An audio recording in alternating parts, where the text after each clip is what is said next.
Na-open itong dalawang team sa exploration at makikita nga natin base dito sa kanilang naging lineup. Medyo nakakatakot lang para sa Team Liquid kasi ang dami mong kakaharapin dito, pare. May Marcel ka, may Bellery ka, inyong one-shot combo na threat ng Falcons ay nag-i-exist pa rin eh. Oo, tsaka yung crowd control na meron dito na ang Team Falcons for melee damage dealers such as Carl TZ. Medyo napapaisip ako ngayon kung paano nga ba papasok ang pakito na ito mula sa TL. Pero ito na yon, the first game of our Clash of the Titans for Season 18. Part 1 pa lamang ito, magkikita pa muli sa week number 5. Ano bang ina-expect natin sa ating early game? I guess yung expectation din sa TLPH is mas maging aggressive sila. Make sure na bago mag-power spike itong ating Marcel, nakakuha na sila ng konting advantage. However, that will depend kung sino yung mananalo dun sa gold lane matchup natin. Because this is Clint and Brody. Mabilis ma-activate ng mga gold laners. Kailangan lang ng 1 or 2 items makakita natin sila sa team fights. It will matter kung sino mananalo sa lane na to. Rico, Rico. pampason ka agad oh. Talagang palaban itong mga gold laner natin. Pero sinusubukan nila si Kyle. Bawas-bawasan ng bahagya. Kakalahatiin lang nila yung HP dito. Para nga naman mapa-atras. Hindi naman nabugaw na nila doon sa attempt na kunin yung green. So, didiretso na kagad siya doon sa orange habang tuloy-tuloy lamang si Carl na nililinis lahat ng farming space niya. At ito naman talaga yung mukhang magiging game plan ng parehas na koponan, no? Medyo dead lane ng XP lane, bakbakan malala doon sa gold lane. And we could expect a lot of action in the mid lane the moment na magkaroon ng access sa ultimate ang dalawang ito, the Novaria and the Eudora. But so far, Wolf, parang wala tayong nakikita na nag-overextend ang parehas na koponan. I guess kasi yung TLPH hindi naman sobrang lakas ng kanilang lineup dito sa may gitna. This is Novaria plus the Rafaela. Magaling sila mag-poke at nakakainis kalaban, but when it comes to head-on collision, doon sila mapapatumba dito ng Eudora plus na Marcel. So they have to be careful. And dahil doon, itong TLPH kumakalma lang at talaga pumipitas-pitas na. Nakuha ba ni Sanji yun? Kuha niya. And that's very important, no? Mukhang mauuna sa level 4 dito si Sanji at sabay lang na magle-level 4 si Flap pati si Sanford.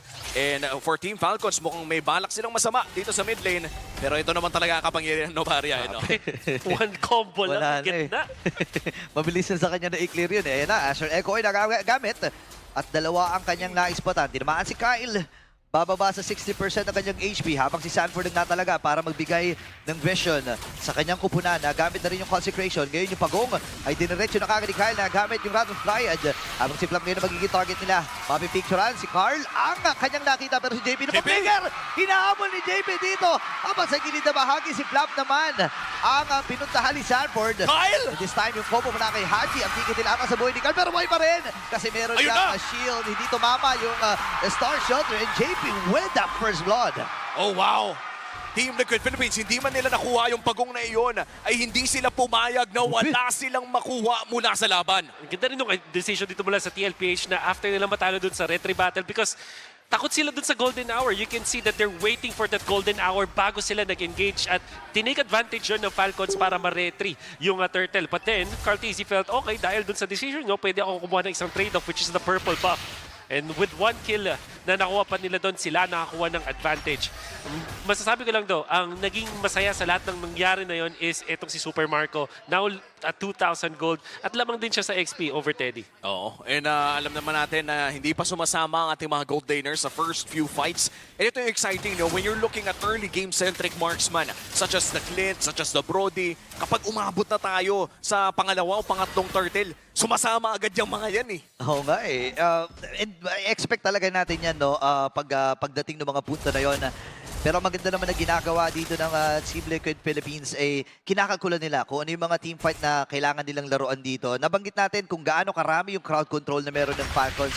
Mailinya lang ng maayos ang talagang mahihiga dito mula sa TL eh. Oo. Tsaka nakita din natin kanina, no, na marunong din mag-change talaga ang Team Falcons dito ng kanilang crowd control despite the early levels doon sa naging fight around the purple buff. Pero ngayon, 10 segundo bago lumabas ang pangalawang pagong. Ang unang pagong ay napunta sa Team Falcons. Mukhang may masamang bala ka sa Super Marco!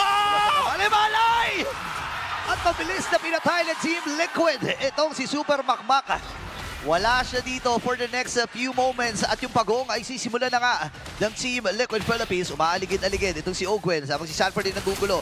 Si Kyle. Titingnan na rin kagad dito ni JP. Ngayon, napicturean. Kaya lang nagamit din ng Wrath of Dryad. May ipit ata si JP pero mabubuhay din. And this time ay tumama yung stun pero mamamatay din si Flap. Open as well! Si Sanford ay sumama na. Wala, papasupin Limang pa ata. miyembro mula sa Team Liquid. Activated kagad ang Stampede. Pero si Super Macmac ay Nako. nandun. Tamang poke lamang ang kanyang ginagawa pero nasa pa. Mula doon sa mga combo kay Carl. Tatlo ang tumba. Wow! Very aggressive coming in from Team Liquid Philippines. At mukhang hindi pa ata sila tapos. Nandito sila ngayon sa orange buff ng Team Falcons. At ayaw nilang papasukin ang Falcons. Ayaw talaga nila pahingahin no? Si Flap, silip lang sana.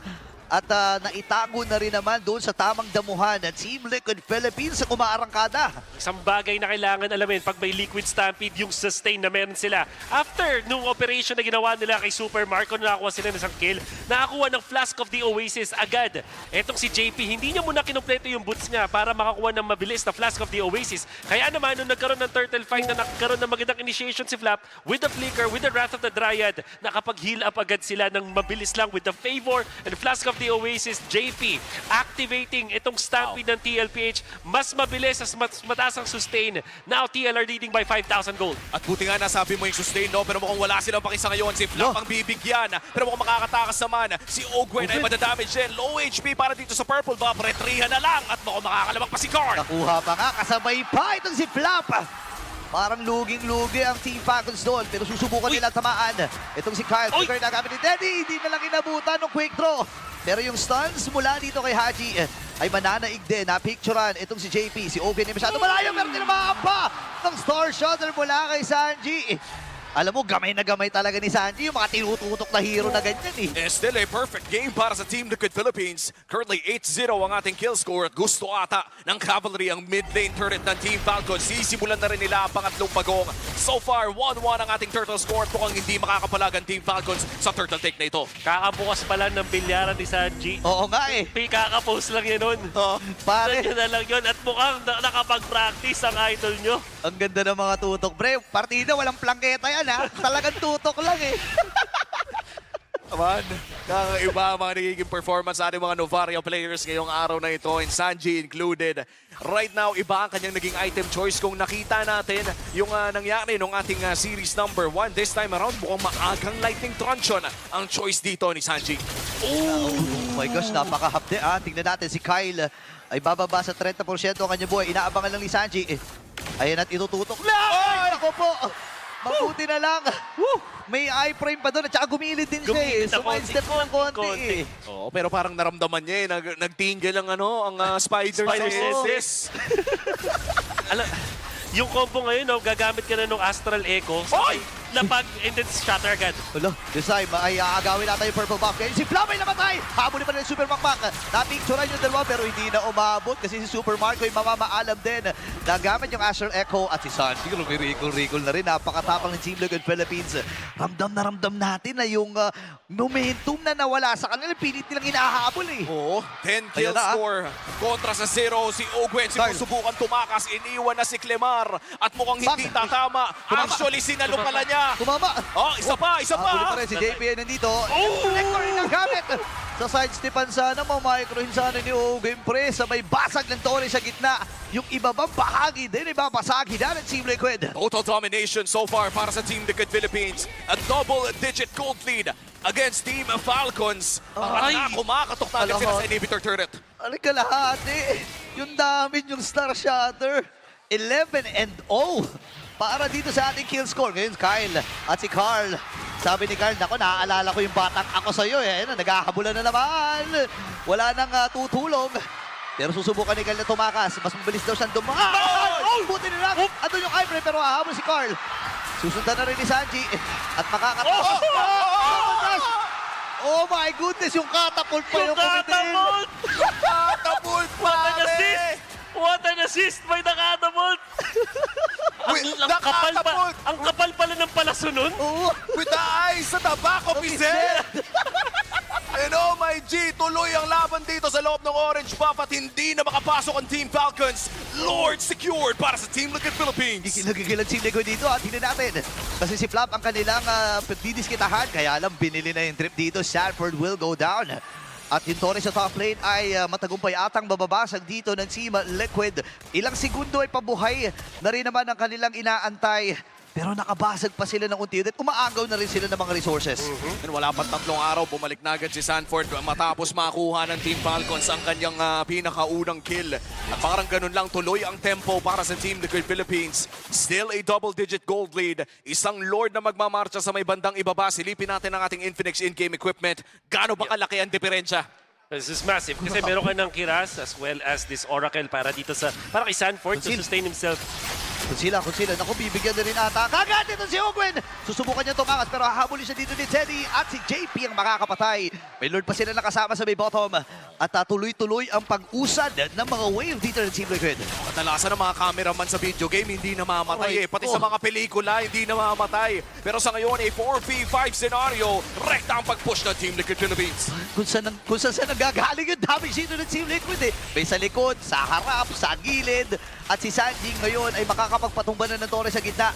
Yung Torre naman sa may bottom Kalimagitar. Hindi tumama yung Star Shutter. Pero meron na rin Winter Crown. Itong si JP. Ready ba sila na sumubsob? Ngayon si Ogen. Wow! Try nang pipicturean yung mga miyembro dito ng Team Liquid. Susubukan nila basagin yung top. May Lord pa sila nakasama pero makakadepensa ata ng tuluyan dito ang Team Falcons. Susubukan ni Kyle na maproteksyonan yung itaas pero ubus na ang kanilang base. May wave pa nakasama dito ang Team Liquid Philippines. Susubukan nila patayin si Flap. Papasok dito si Carlito pero mapipicturean din. Kaya lang wala ng wave na dala-dala ang Team Liquid. Pero meron pa sa gitna ha. At tuloy-tuloy lang ang sustained full HP pa rin ang Team Liquid Philippines. Gusto na nila tapusin to. Kung sila, naku, 5 yung tinamaan ng Asher Echo pero nandun yung Ratos Giant. Mapipicturean, naku, walang tinamaan. Si Flap ang tatamaan ng lintik. Kumahabol pa dito kay Kyle at si Teddy. Ay makakakuha din ng isa. Tatapusin din ng Team Liquid at ang stampede mula sa Team Liquid. Ang mangunguna sa Game 1. A dominating opening performance para sa Team Liquid Philippines. What a performance mula sa 5 miyembro ng TLPH. Oh my gosh. It all started dun sa first turtle fight na nakuha yung turtle dito ng side ng Falcons because of the threat of the golden hour na existed. Pero pagkaagamit nun, nakuha nila yung turtle na invasion. Nakita natin agad mula dito sa Team Liquid. The first main ingredient ng ating TLPH Stampede ng Team Liquid Stampede is the sustain. At nakuha nila yan mula kay JP right after that play. Picking up yung Flask of the Oasis, nakapag-sustain, nakapag-turn around ng laban. At mula dito sa 4-minute mark, hindi na sila tumigil sa pag-bully sa Falcons. Nagigilima ka agad, pre, no? And nakakatakot yung ganitong klaseng form ng Team Liquid eh. Kaya pala ayaw na magsalita ni Carl. Oo nga eh. Ipapakita na lang Papakita na lang. Action speaks louder than words. And with that, a 12-minute victory. Hindi nga ata umabot to ng kalahati. Hindi pa pwedeng i-round up. 11 minutes, pare, to end game number 1. Okay, so if you recall, doon sa ating MSC and then the following up tournament, grabe. Kinombo. Kinobo, pre. Upper straight mula dito kay Carl TZ. The snowball meta that we're talking about, the snowball fight. In fact, nakita natin sa Grand Final